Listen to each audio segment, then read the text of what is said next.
Okay, good afternoon.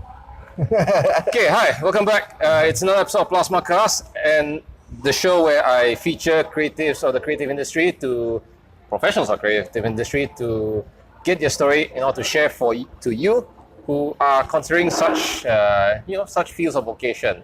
So today I have Azmyl Yunor, a film lecturer, but more so band indie Troubadour. okay, troubadour, bard, and indie band leader. Yes. Okay, so thank you, Azmyl. Welcome. Good to be here, man. Okay, so as usual, when we start with the show, we start with the earliest ideas of when you got the idea. Say, hey, I'm gonna do this. Okay, and in your case, was it music or was it film? But the first interest was actually film. Okay. So I was growing up, I watched a lot of movies. Music was always there. I played music. I used to mime and imagine I'm in a music video, but never seriously thinking that I'm gonna play music. I think that thought came about probably around Form 5. College got serious when I met other classmates who played music. I'd never been in a jamming studio before.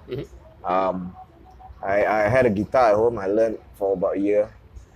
But music, I thought was more immediate. Film was the interest, but I don't know, I just picked up music right away because it seemed like the social environment I was in was more conducive to music making because I met friends and there's more, they started jamming. Whereas I think if at that era, this was 95, so film wasn't like now where, it's digital and, you had the videotapes, so not everybody was into it. Whereas now it's more second nature, right? To shoot something, yeah. Probably in 95, was 95, it? yeah. 95. So music, so I said, it was the camcorder, and even then it's like, okay, how do we distribute what we made? Exactly, yeah. That's probably the thing you're describing here, right? Yes. Whereas I think with music at that era, so I think this is where I think the technology plays a big role. Sometimes in what kind of endeavors you take. Yeah, because after the joy and what you call it comes immediately after jamming. We record our jamming session. Yeah. Then we get in a car together. We drive around to go to the mama. We're listening or jamming. It's immediate. Yeah. So you can listen. But I guess with film was a bit more laborious. It was something that I would explore later on. But I think music making was quicker for me to decide that it came later. But I was quicker to decide that this is something I can do. Yeah. So was it just so you decided it's something that you can do, and then it sort of became your first love, or yeah. Was it just? Well, music has always been a first love, but in the sense of music making was new, so it was exciting lah. I think that was another thing, learning chords, and in college, and one of my first bandmates taught me the power chord. Also, that's how Kurt Cobain gets around. I was like, so this was grunge era, right? Everybody was in bands, and it seemed, frankly, when I was 18, it looked like a really cool thing to have a band, friends, instead of just hanging around. Yeah, I mean, friends, events, and I mean, even in that level, there was events where a student organized events and say, hey, who do we know? It's like, call your buddies. Bands and all this stuff. Yeah, that's true. Yeah. Okay, so one thing is that you saw music became your passion, I guess, your passion. But how do you get your skills? Is it just outright jamming, or you learned, got someone to teach? I learned in Form 5 lah. I learned piano till grade 3, then I stopped. Then my music teacher, Cik Sharom, he taught me classical. I played nylon string. I had completely no clue about guitar. None of my family's members are musical. Okay. But we had a piano, which I learned. So I got bored of that, and I think I picked up the guitar. And I think I was a better guitar player when I first learned, because I was doing all the reading the notes. And I thought, college came, got busy, kind of stopped learning lah.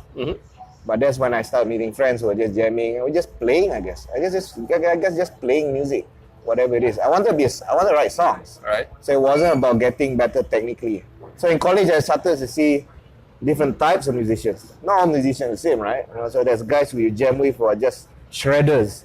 All they care is about them shredding fast, and they don't care about your songs. They're not there. They play covers. Right. And there were bands into metal. That was probably the most common thing lah. How many times I got ajak into a band Then let's go jamming. Then we'll play Metallica. I said, that's not. I like Metallica, but that's not my thing. You know, I can't do that. so it don't work. So I guess just got better because you determined to trying to get into learning songwriting or whatever maybe. Right. Yeah. So Okay, so in terms of music, okay, so you've been practicing, you were jamming very hard.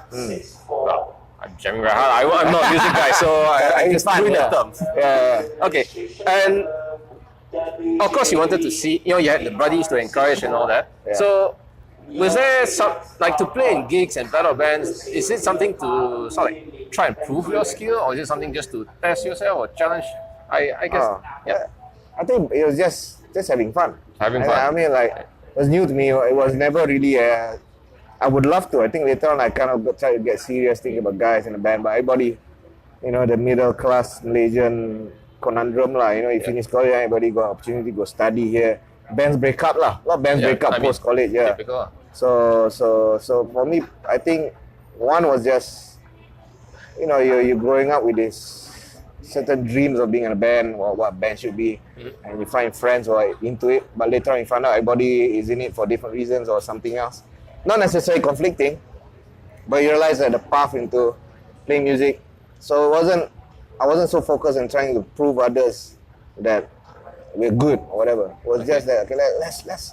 I always want to do an album. I like albums. I think that was the idea. That's why we used to record on just cassettes. And just jamming sessions, really putting it together, calling it an album.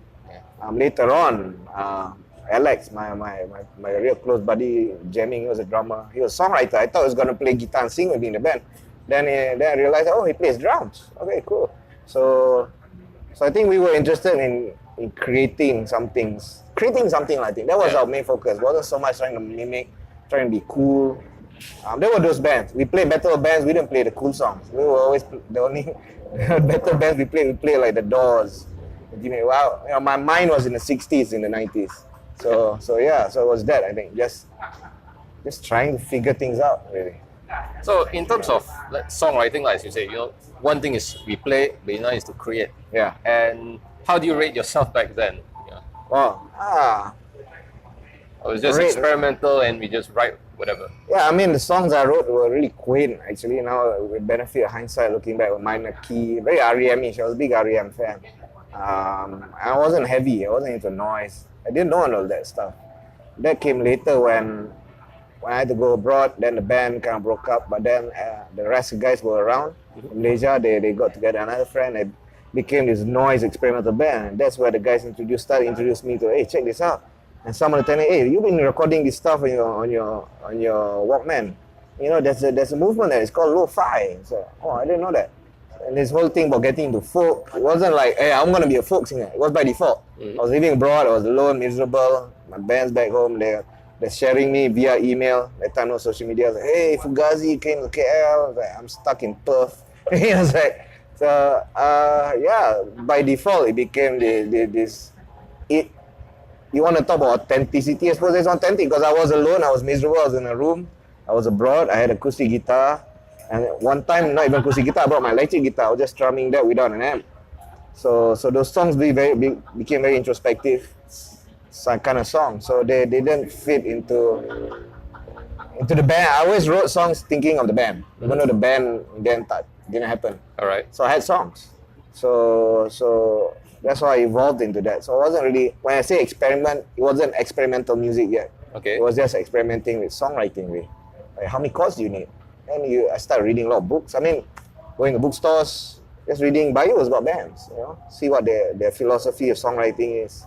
And not specifically looking for that. Just finding any book you can open that's not wrapped up. Okay. Find the bands you like, So yeah, it was a very meaningful period for me. It was discovering. I think that was important. Yeah. Okay, so you were in Perth. Yeah. You were in Perth to do your further studies, and as you mentioned, it's a very personal expression. Yeah. Okay, but you were there to do film, was it? Yeah, I did a double major in film and journalism. So the program there, they had both. So I could choose. There was either film journalism, film marketing, advertising, photography, a bunch. And we were the the guinea pigs of this program, the first coming in. So cool. It's like, wow. Okay, journalism, be more practical. I've got a flair for language, writing. Film was what I was interested in. So it wasn't like I'm going to go into the industry. So yeah, I'm a big film fan. And it'd be interesting for me to learn. I wanted to learn.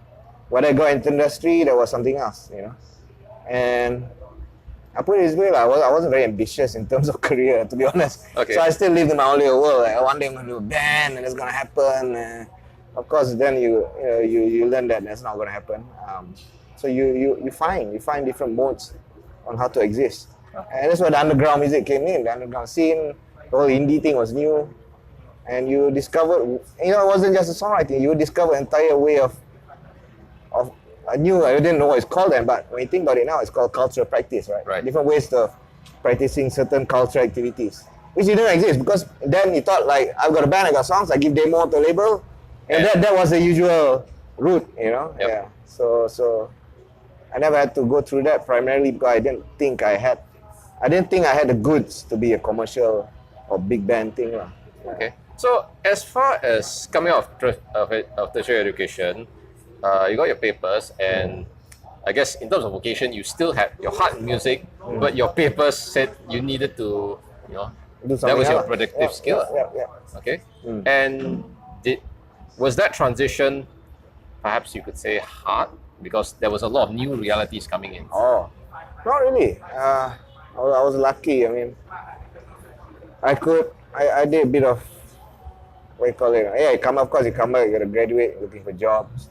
But I did stuff always to accommodate the music. Right. So I didn't, I did apply for production jobs here and there.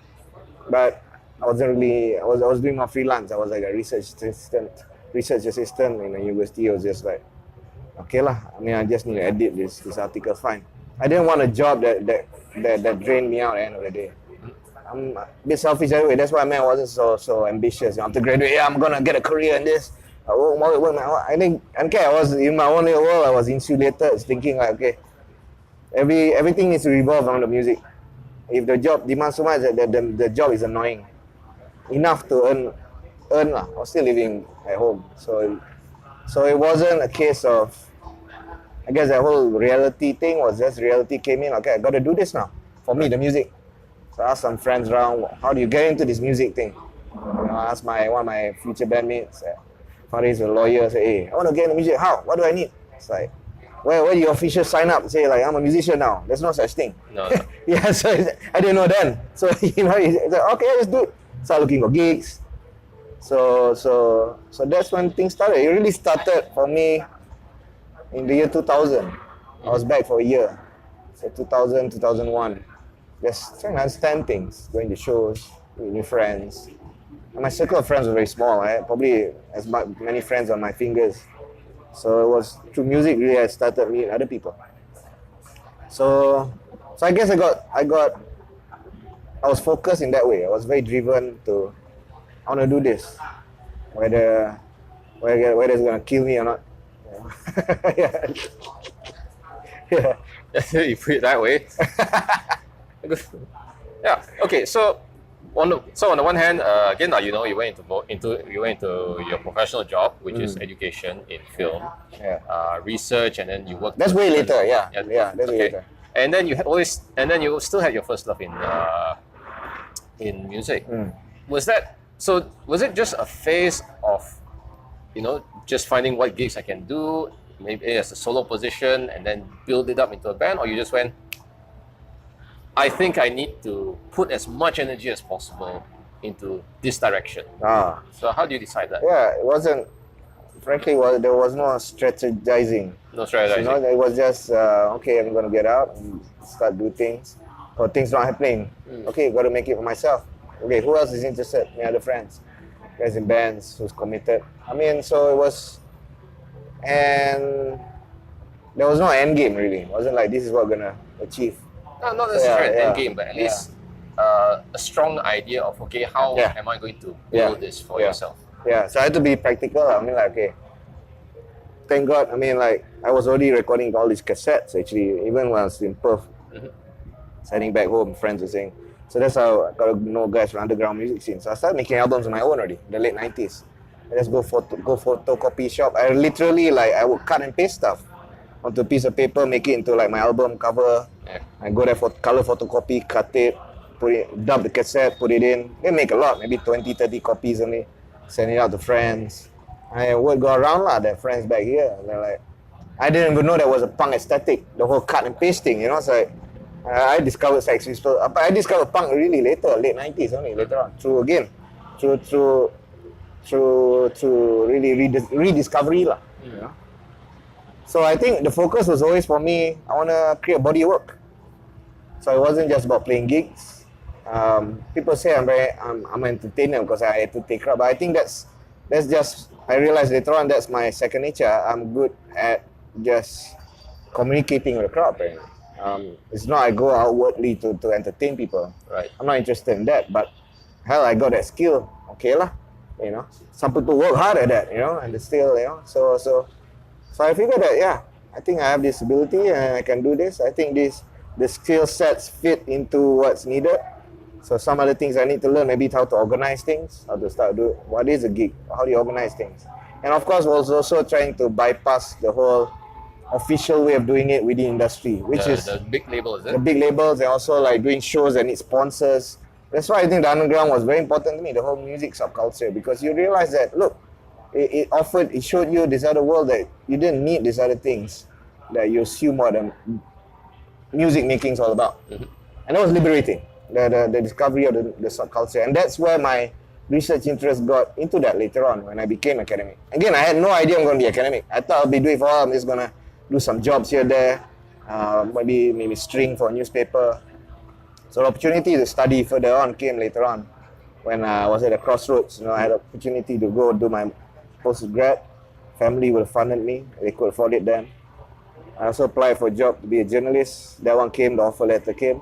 Also to join a production company, becoming assistant cameraman. That came in. It's like, wow, crossroads. So I think everybody's got to go through that crossroads. And you decide on a path and you stick with it. So which one did you choose? I did a postgrad. Both my parents are academics, so they somehow convinced me. Saying, hey, do this. We can still afford to pay you. We don't know 6 months down the line, you start working. And I said, okay, fine. You can still do music part-time. They was always there. They know that they were telling me. I think having supportive parents like that is quite very helpful. They're supportive and tolerant. That's the two things. So they give me the option. I asked friends who were already working. I said, hey, what do you think? And I was like, should I work first? And most of them were saying, these are guys who already working. They were saying like, bro, you wanna study, go study now. I mean, when you start working, your priorities change. Right. You make commitments, you pay things. Suddenly you become a student, gets taken away from you, and you got nothing. No cash flow. Yep. So okay lah. I took advice from everybody and took that path. And later I do that. I think that 2 years of doing postgrad in Australia further cemented, I think, my determination about getting into music. Yeah. So that was that second path was quite important. I think when I went to Australia again second time. Okay. Yeah. So, but the time in Australia was important because I was busking purely because couldn't get other part-time jobs. Nobody wanted me. I don't know why. So I saw one time go downtown, I saw buskers and backpackers. And I looked at them, I can do better than this. I think everybody needs to have that path. Whether you're whatever artist or creative field you're in, where you feel confident, like I can do this too. I can do better than that person. So I think that was a turning point for me, getting into busking. You saw it as a personal challenge, or you saw it as opportunity? Yeah. So I mean, it's something I can do. I thought wow, that's pretty cool. Let's stand there and play songs. No particular audience. Yeah. Some people practice before busking. For me, busking is practice. Doesn't matter. I mean, for me, try to minimize effort. And that's also another way my philosophy of going. I mean, you want to, not being lazy, but, because you realize that sometimes the rewards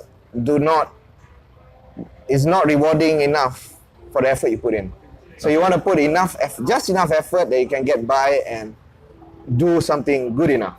I think that's important. Not too much effort and coming out realizing that the payback's not that. Like practicing 12 hours a day, you play some shitty underground gig, the sound is terrible, audience not paying attention, you go back home depressed.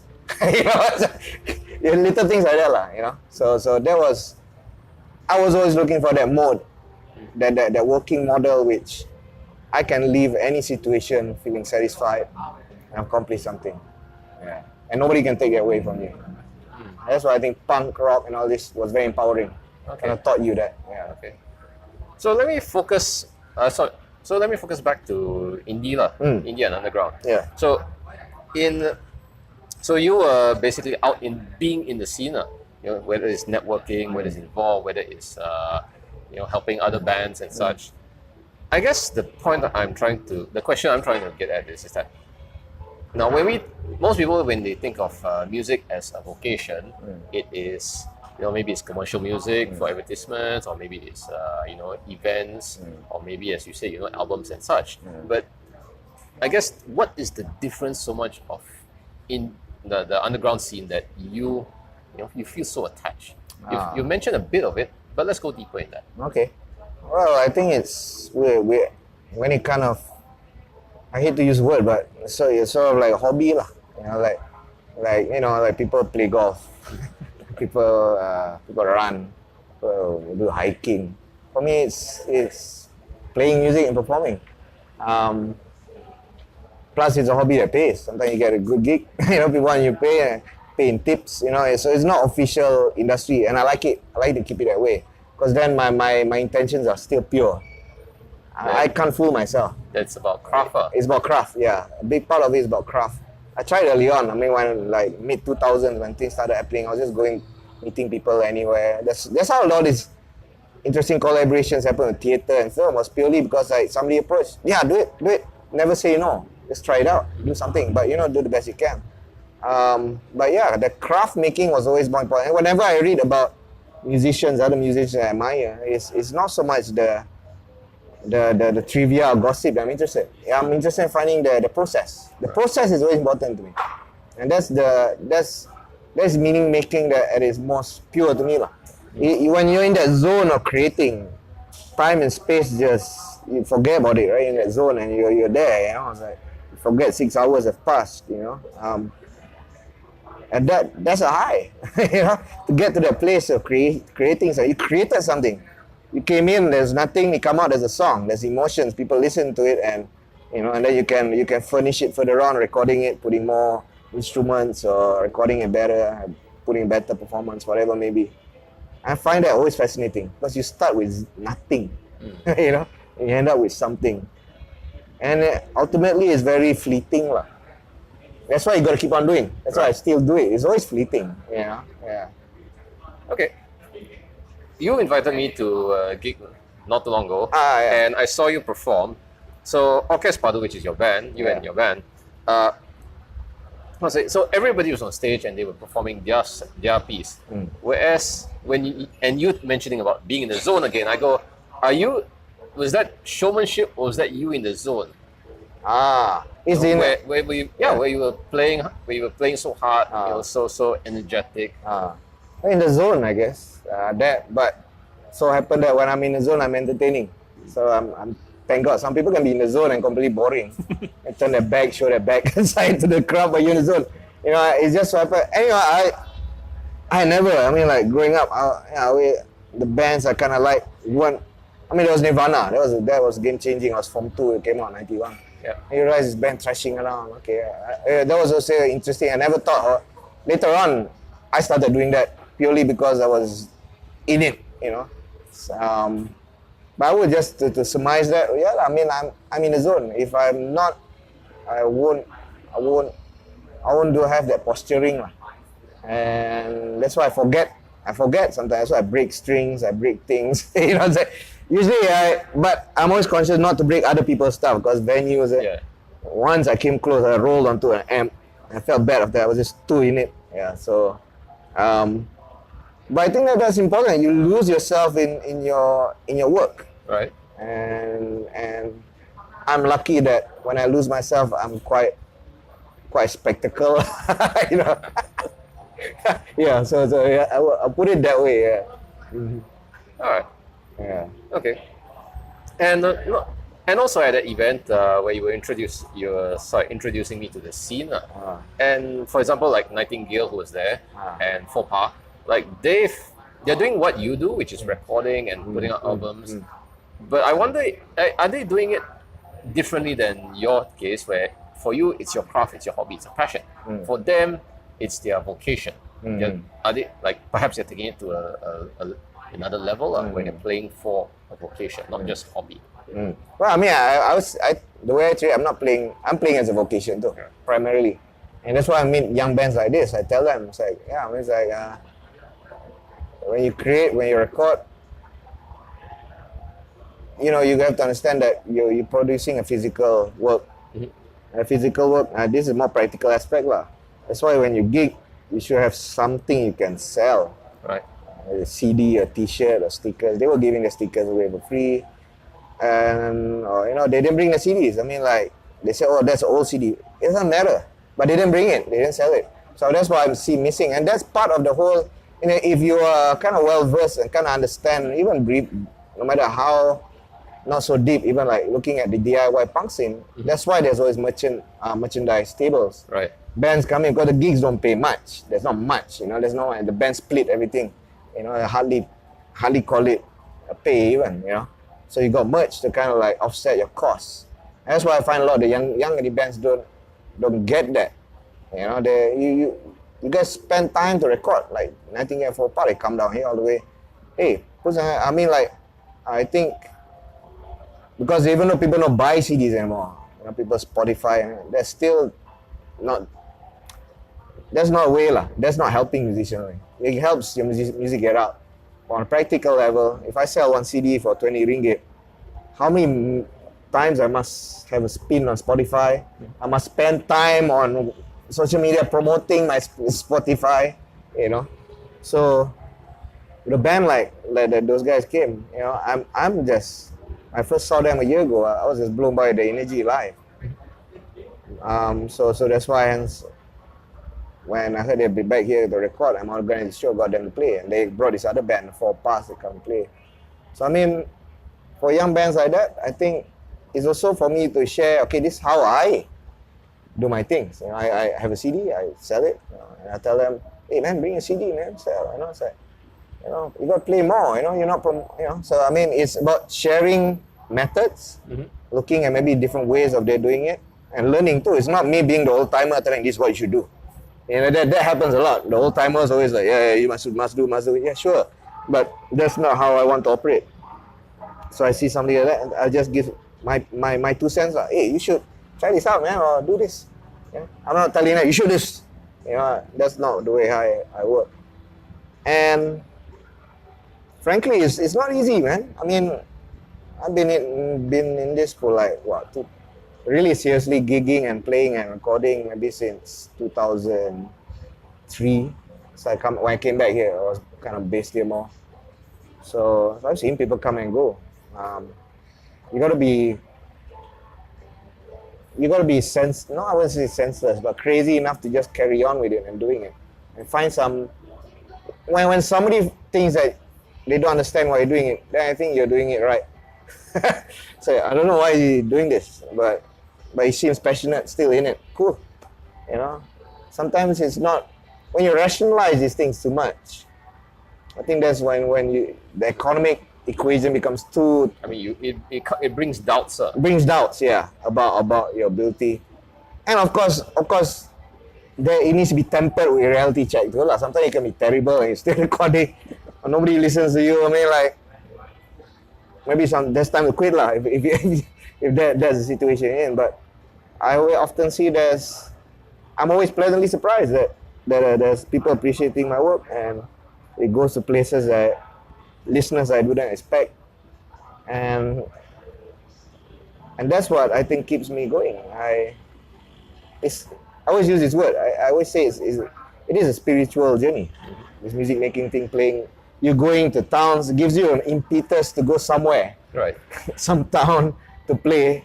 Yeah, you're there to perform, but you can't force to be there. You're so absorbing. You're meeting people, and that's what I enjoy. That's why I enjoy touring. Is going to different places.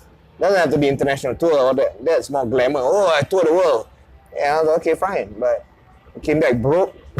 What's the point? So you know,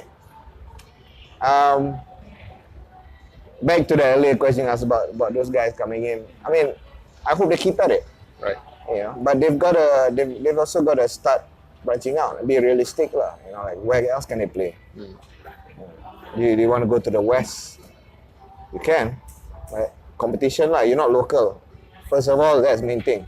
You think like, oh, I'll go US. Yeah, but dude, you're going there. You're immigrant worker. You know, you're not local. Or tourist. Yeah, a tourist. You know, and grass is always greener.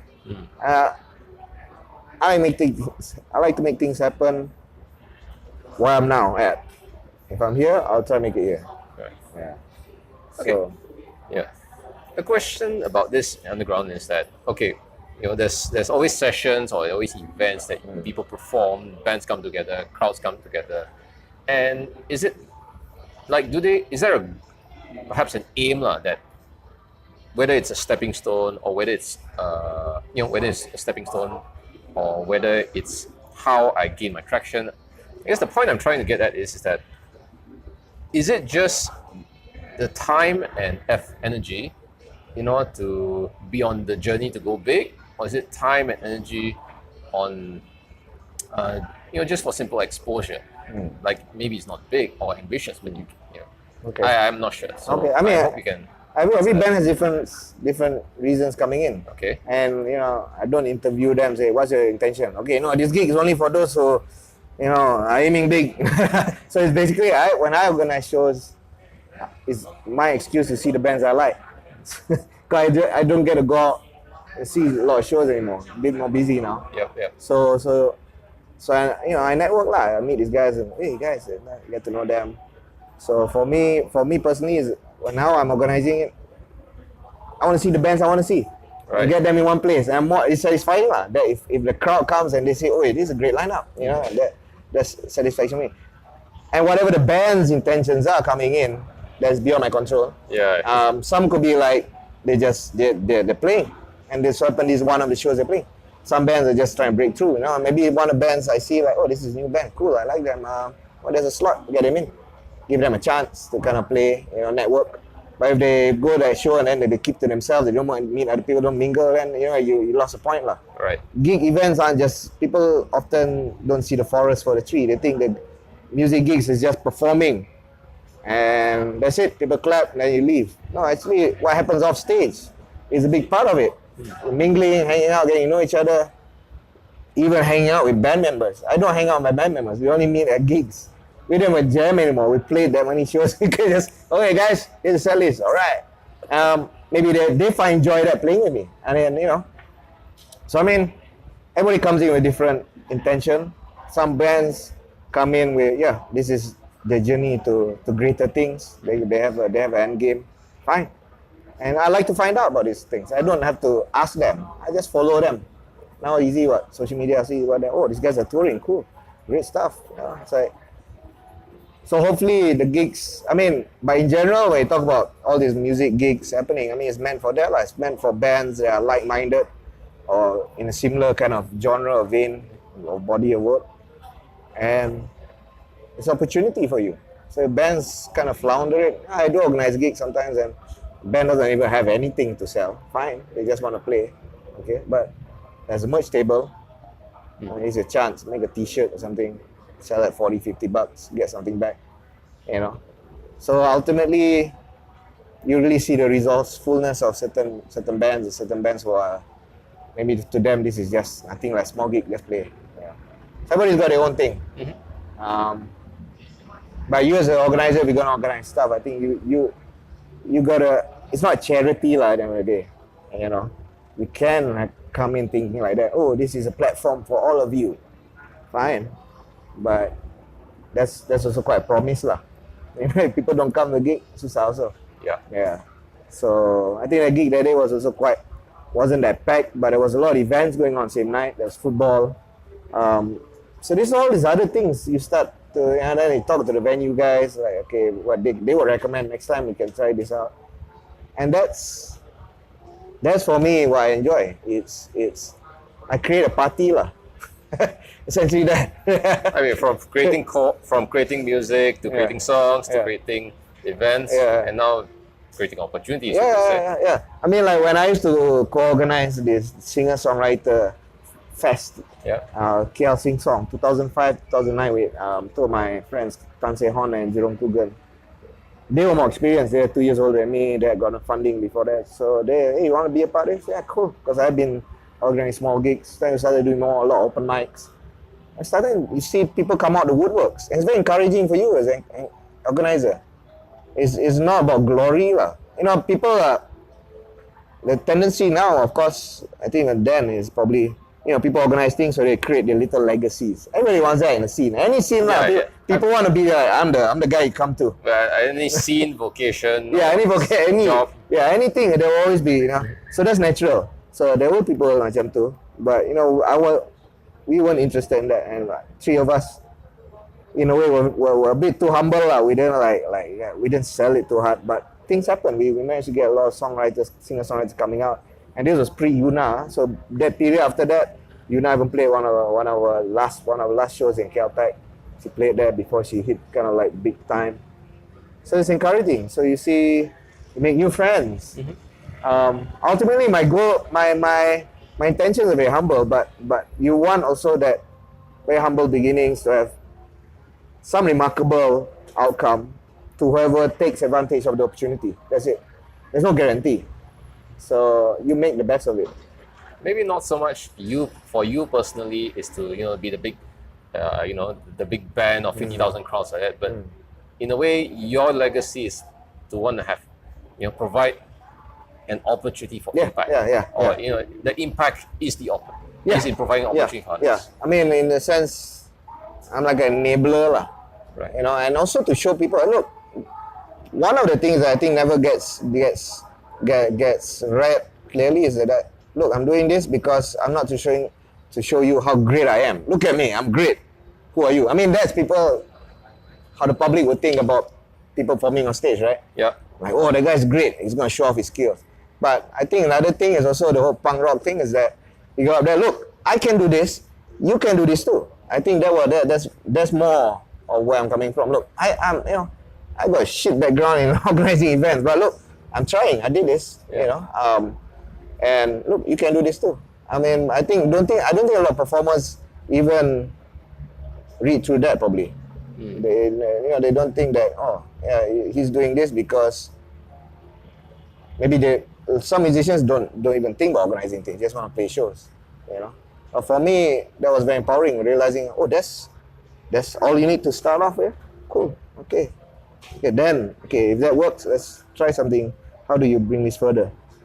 So you focus on the moment lah. I think that's very important. And you know, because actually when I was growing up, I wanted to be a tennis pro. I'm quite a sports guy. I want to be tennis. Right. But you know, I always want vocations that in Malaysia got no hope one lah. Tennis will go home Malaysia. So I used to play tournaments and all that. But you know, I used to read a lot of tennis players and their psychology when they're playing. You know, people. I think the most common is like, oh, you thinking of winning this tournament or winning that match?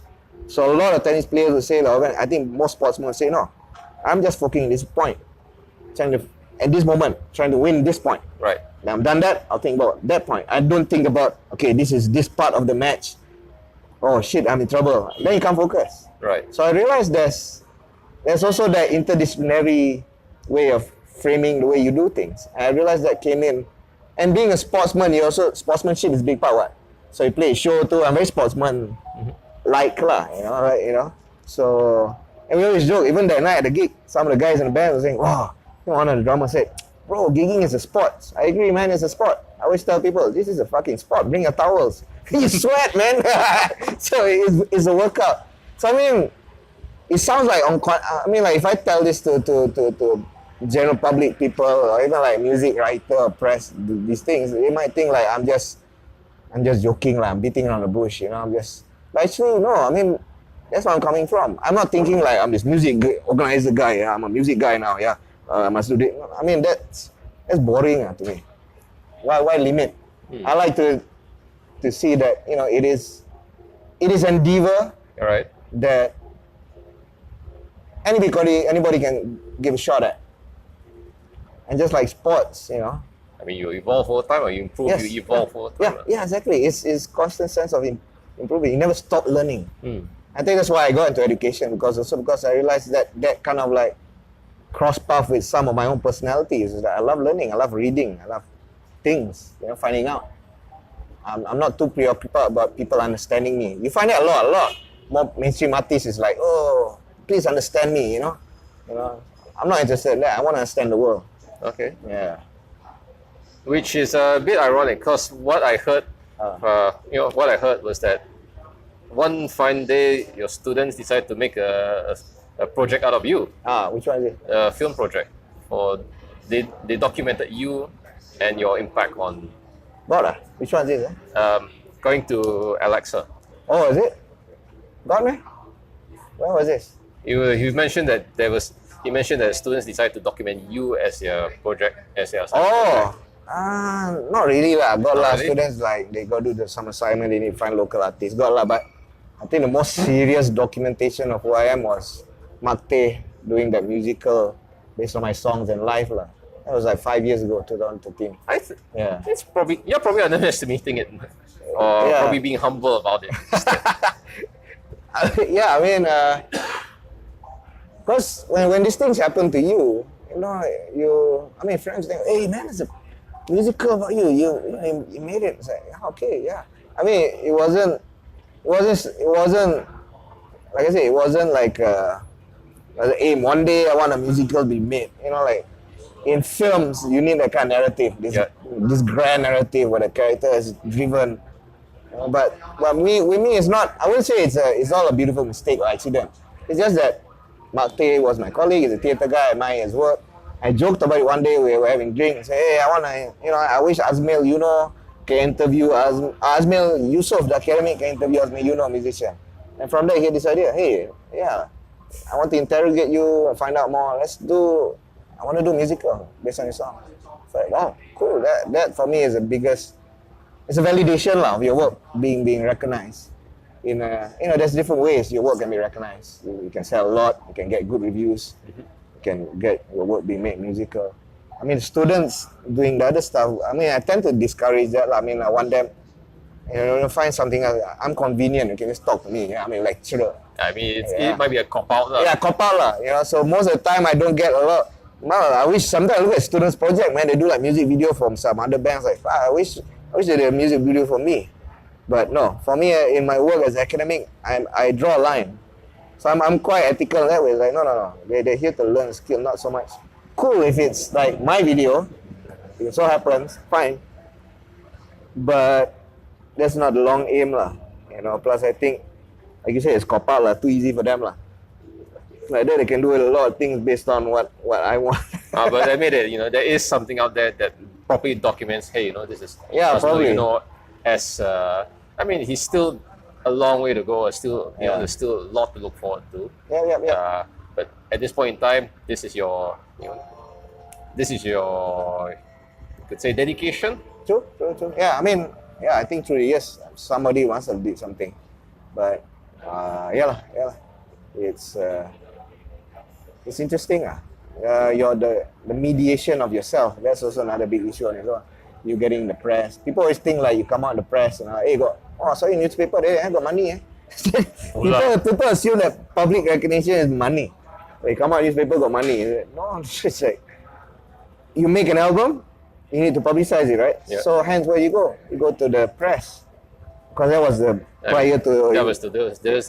Yeah, those days, So you go to the press and you go, music writer, hi, here's my CD. Please listen, you think it's good enough? Can do an article. They get back to you, yeah, we'll do a piece. And that's just the way you carry on that vocation, right? Mm-hmm. Just like you want to sell kway teow, you open a stall by the road, right? Yeah. Takkan you open a parking lot hidden somewhere, right? So people go like, oh, you public, huh? I got money. So I mean, like you're doing that. That is the purpose, right? So I find that fascinating. That's probably the next phase in my probably non-musical side is that I find it fascinating people's perception about who you are, your individual identity and what you do as a vocation. Are you defined by your work, or are you defined by some other yardstick? I find that fascinating. So I'm fascinated by things that seem rather people don't think about, I think. So those are the things that keep me going, being fascinated over things that people don't find fascinating. but doing what you need to do lah. I mean, there's what you do day to day, and then there's, as you say, your fascination. Yeah. Is that something that is just, you know, your curiosity, satisfying your curiosity every day, or has it turned into something like your niche? Almost. I guess so. It's become my process. Your process. Like when I compose or write song, I always say I never really compose. I'm just trying to make things up along the way. You know, if it comes, it comes. If it doesn't, it doesn't. So hence, early on, I realized, you know, even my lyrics are a stream of consciousness, right, kind of combination of words. And visually, if that phrase makes some sense to me, that's enough for me. I let it out and see if it makes sense to other people. And I like the interpretation. People. And I think we don't accord a lot of that. People ask, what's the song about? I like Bob Dylan's answer when you say like, the song's about 3 minutes. It's like brilliant. I mean, people like you know, like Bob Dylan. Right? I like Dylan not just for his music. So when I talk to other people about Dylan, people will talk about albums and songs. So yeah, I mean that's why I like him for too. But I mean, read his interviews, read his writings. He's got a very interesting philosophical approach to creating, art making, whatever it is. He has this, and I find that very rewarding. I'm glad I followed him as an artist, and then I discovered his writing and all or whatever lah, his interviews, his philosophy. So the philosophy of process is always interesting to me lah. That's why I realized I'm always trying to figure out myself, what am I about? I mean, doesn't mean I'm doing this and I have no doubts. Doubts is there. You'll be driving back from a gig and thinking, like, what am I doing in my life? Oh, you know, like, yeah, I just did this album. I just want the printers, another 1,000 copies I have to sell. Okay, what is this all about? I've done a song. I played a good night. You know, like, wow, people reacted to that. It's like, you know, so you are constantly as sentient beings. You know, you don't want to be desensitized by anything. I think that's why I still perform, still create, because I want to feel something. Yeah, I want to connect if I can. Okay. Yeah. Right. Okay. So, I mean, we've covered a very interesting history of all this. Okay. What about the future? Okay, you kind of indicated that you're a very now person. Okay, so maybe the question is redundant, but just, well, I guess just to poke at it, poke at the topic. How, like, it's almost 2019. Yeah, time flies. Yeah, time flies. So I guess the question is that what next? Maybe not so much what is a plan, but what next? What next? Well, I think I'm always trying to reconnect with. Well, as you start doing things, right? What I find fascinating now, this juncture in my life, my creative life, I've done a lot of things I want to do already. And there's been things that I didn't expect to happen. Even things like, okay, Spadu, all this wasn't a long-term plan. It comes along the way, great. So I was trying to figure out, okay, well, looking inwards really, like, why am I doing this? So that's why I think last year I released this lo-fi EP online based on songs I found on my phone. And it reminded me of the cassette days when I started doing stuff. Right. And I realized I've done the studio stuff, I've done the polished stuff. I heard my songs in different kind of permutations. That itself is fascinating, listening back, like, wow. I mean, now I think I'm trying to go back to what got me into doing this. I mean, 20 years, man. Like, I never thought I could carry on doing this. So I think I'll still like to create, but and you know, the cultural landscape has completely changed from when I started to now. There's of course a lot more noisier, you can see online now. People are releasing stuff, and it's a different ball game altogether, you know. So I think I'll try to create stuff trying to fit into the cultural climate the way it is now. Again, trying to find my little niche there. Like, one of many things I always thought is I got so many songs recorded, and I never treated music videos as marketing tools. Music videos in a commercial sense are marketing tools. Yep. You got a new album out, you do a music video first, get it out, get people interested. Cool video, make you tune in. But this is where I think I want to indulge more back into my more filmmaking bit of it. So probably as I speak now, I mean, there are a lot of friends or filmmakers who owe me music videos. Because like when they first started out like 10 years ago, you know, they asked me, hey, Azmyl, can you get... I need some crew, man. Can I get some students? What's in return? I'll do music video for you, fine. But a lot of these filmmaker friends make it big after a while, you know. So they still worried, but they're busy. So maybe that's my face. I like to collaborate with my students and ex-students. First time, early this year, my students did a music video on a song from the EP. They're still editing it. I said, no rush. Now after one semester finished, the director said, actually I want to re-edit it because they already done one semester and they've gotten better skills. All right. They're fine. Yeah, go back. If you want to re-edit it, go ahead. It's no rush. I mean, I'm not pushing. So I think that's what I want to do next. Probably do more music videos that aren't necessarily typical music videos. The way I envision it, kind of like, it could be also, I love doing, not tributes, but what's the word again? A homage. I love doing homages. Like I did one music video, okay, Padu, the song Bersendiri lah. It's a homage to all these bad karaoke videos that you will see. So you go on YouTube, look for Bersendiri lah, Azmyl Yunor, okay, Padu. So it was a collaboration with his film director. We've done 2 music videos together. His name's Cho Wee Jun. And it's just fun. I mean, like he's got the same kind of sense of humor. So whenever he's free, we try to do music video. We've only done 2 through the years, but every time is a hoot lah, doing music videos, and that's what I enjoy. I think that's what I like to leverage on next. I got all these songs. What do I do next? Yeah, put on Spotify. So what? I mean, that's not like, it's not creative. You put it on there, people find it. That can be done, no problem. That is not the end game. Right. You do a song, it's meant to be heard. Just put it out there lah. It's not like it's finally on Spotify. Wow, I'm so happy. No, that doesn't matter to me as it gets out. But I think trying to look inwards and see what are the creative desires I haven't fulfilled yet. So next is probably film, because I spend so much time. It takes your time to go out and play, perform. I made an early choice to get into that. So maybe something more filmic, you know, not feature films or short films, but maybe the medium I'm really interested in is the music video, because I find that medium, there's so many things you can do with it, and beyond just being a marketing tool. That's what music videos end up, right? Yeah.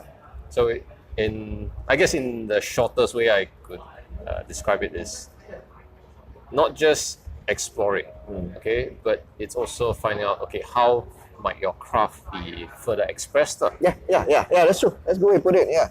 So like, what else can this be expressed? Or if I collaborate with filmmakers, you know, maybe when I say let's do a music video, because they're professionals, they might think, okay, it must be this way. So maybe that's why it's hard to commit, but then I might loosen it up with, okay, let's try something this, you know? Or what's your interpretation of the song? That's what I like. I like if people hear that, you know? It's very meaningful I think as a songwriter. Other musicians come to you, hey, I didn't know I heard your song on radio there, that song, wow. Yeah, it's really meaningful, that song. Yeah, there's no value to that, there's no money in it, but that's meaningful. Right. You know? It's like a student end semester writing a thank you card, you know? Those little moments like that's what that counts. And that's what I've learned, honestly, through the years of playing music, doing this stuff. It's those little moments, those little victories are more meaningful than landing the biggest gig of your career, you know?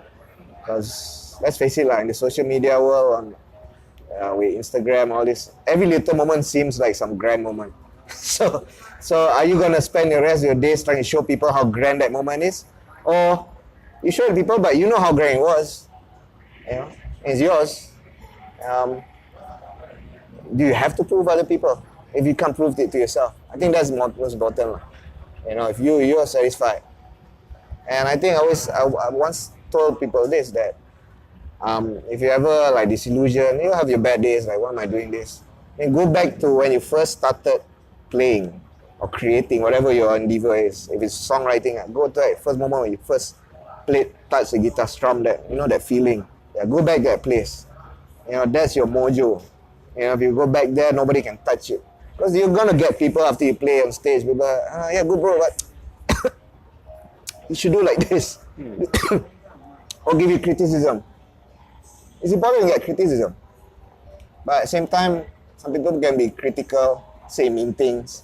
But that's how you protect yourself from the world.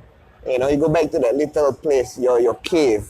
You watch Fight Club, right? It goes back to that penguin cave. You know, go back to the spot. You know, it's like, I think you gotta have that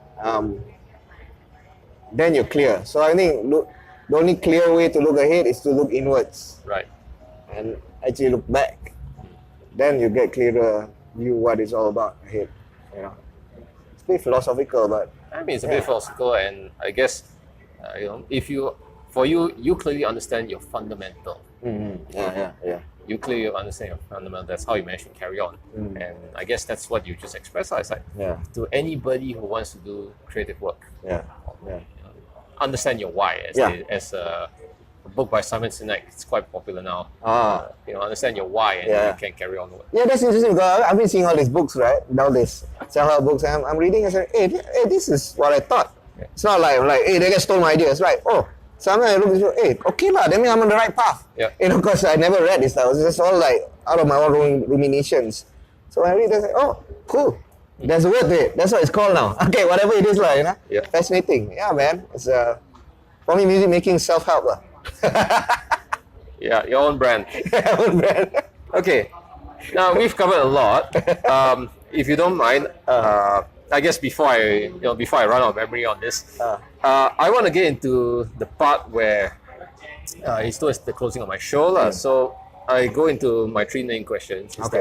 Okay, for those who want to get into the music, be it mainstream, underground, commercial, for those who have the idea that they want to be doing music, how do you advise them? Okay. Several things. First is, I think, focus on your craft. If it's songwriting. If it's textures, if you're into like sound design, sound production, focus on that. Have your stamp. I think that's very important. And your stamp doesn't have to be necessarily a sound. It could be the stories you tell, the songs, the kind of style.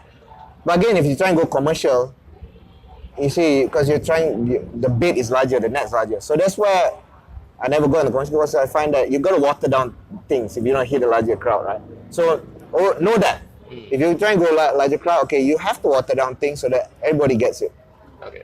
But at the same time, you should also, I think, keep some craft that is purely yours, that, you might have another life. You got a band that's making it successful, but you play solo shows that show off that craft. So focus on your craft. I think that's very important.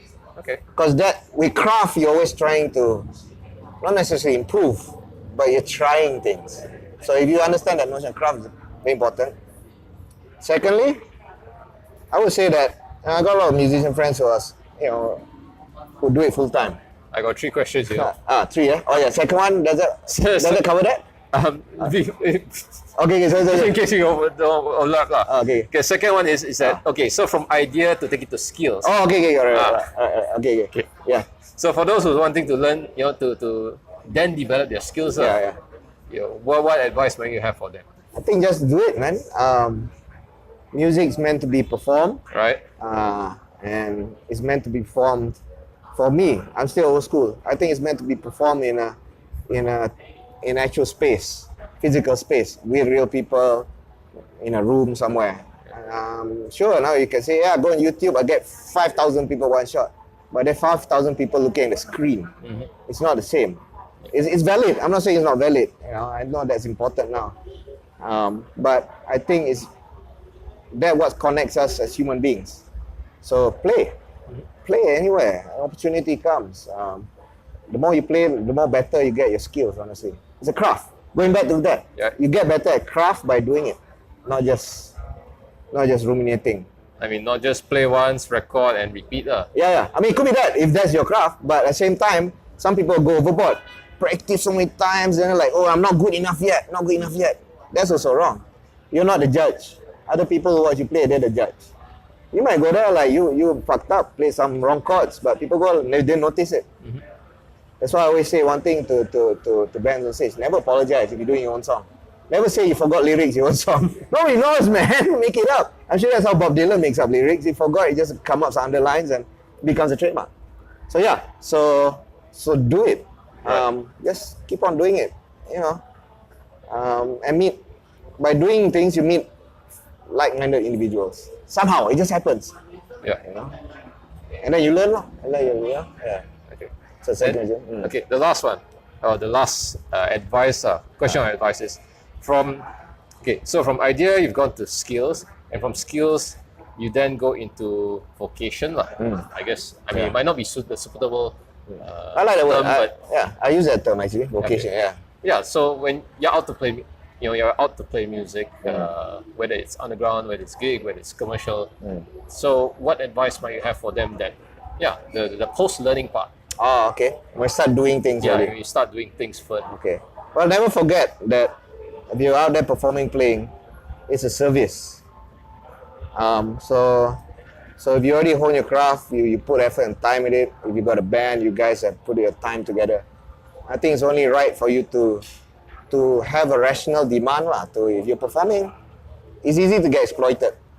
Venues might say there's no pay, bro, but you get exposure.